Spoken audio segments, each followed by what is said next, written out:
Y en la Casa Educativa particular San Luis, la promoción recibió a sus maestros, les dedicó la actuación enteramente a ellos. Y todos los grados actuaron también para nuestros queridos profesores. Esta actuación es literaria musical.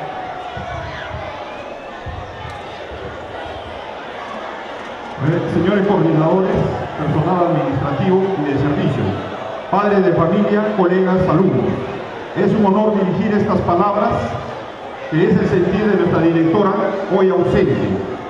Reciban mis sinceros saludos en una fecha trascendental para el país.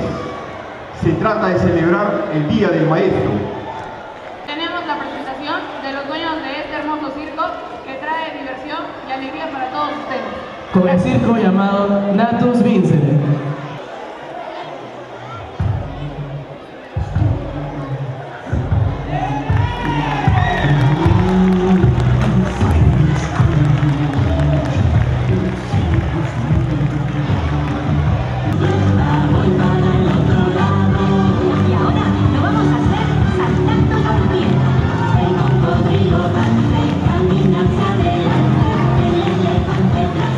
Camina hacia atrás, el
vuelves